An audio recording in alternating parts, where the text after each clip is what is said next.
Who wants Ibrahim Traoré dead? The untold story of the assassination attempts. They've tried to kill him again. Not once, not twice, scores of attempts, according to local reports. But who's behind the plots to silence Captain Ibrahim Traoré?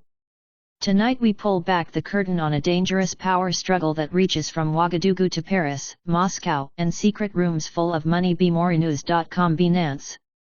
Captain Ibrahim Traoré rose from a junior officer to Burkina Faso's de facto leader after the 2022 coup. Young, defiant, and magnetic, he's reshaped his country's foreign policy, ejecting French troops, clashing with international institutions, and pushing a fiercely independent economic agenda that threatens long-entrenched interests. Wall Street Journal. Financial Times. That combination, a youthful revolutionary image and an aggressive break with the old order, is exactly the kind of thing that turns a national leader into an international problem for some powerful players. Counting assassination plots is messy.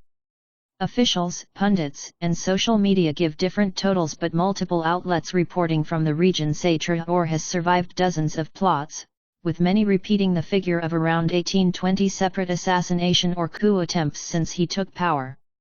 Those numbers come from local reporting, government statements, and investigative pieces tracking a pattern of conspiracies and arrests. BMoreNews.com. Binance this day live.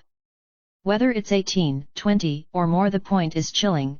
This is not a one-off. It's a persistent campaign of attempts, leaks, and intrigues. Analysts and reporters repeatedly point to 4 overlapping groups that might have motive, means, or both. Important, none of these categories should be taken as definitive proof of individual culpability, but they explain who stands to gain if Traoré disappears. Suspect 1: foreign intelligence and state actors, alleged.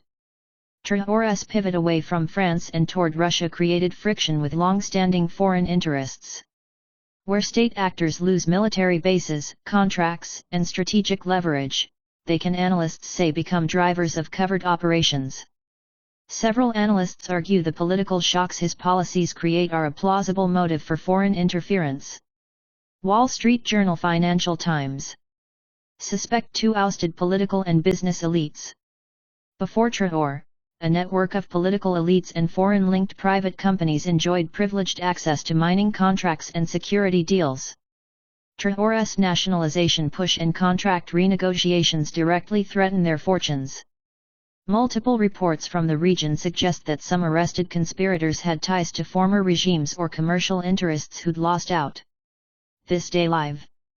Suspect 3: mercenary networks and shadow actors, including Wagner links. The rise of Russian private military influence in the Sahel, exemplified by the Wagner Group's activities in neighboring states, complicates the picture.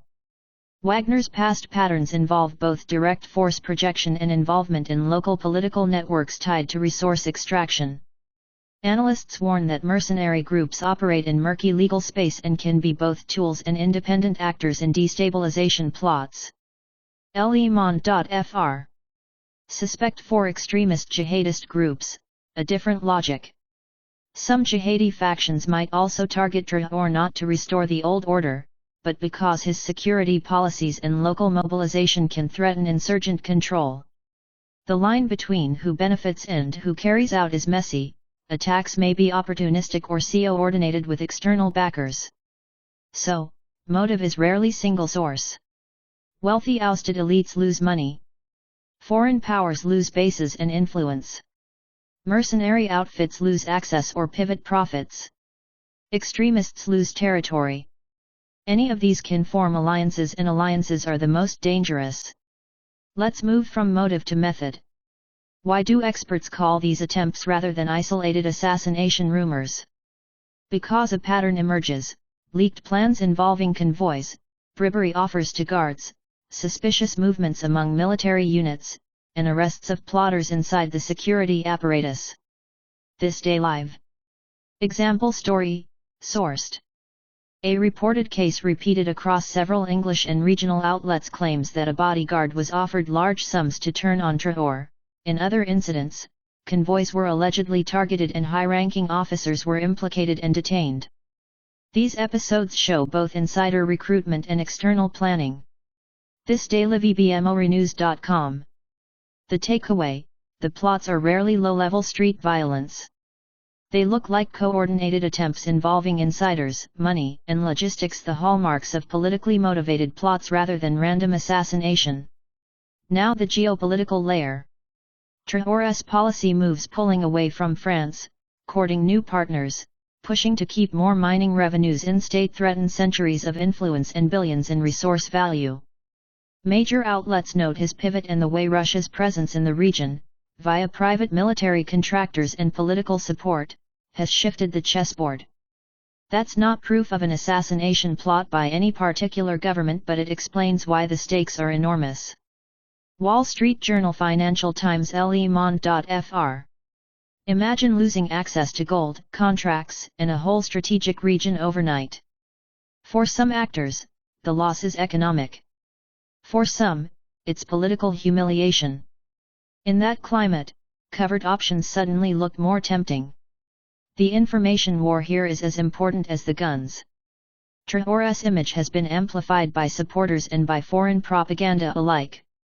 Meanwhile, social feeds churn out contradictory claims. Some say 18 attempts, others say 20 or even more.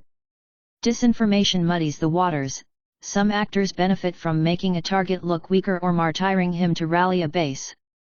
As responsible storytellers, we must separate confirmed facts from viral claims. bmorenews.com, Financial Times.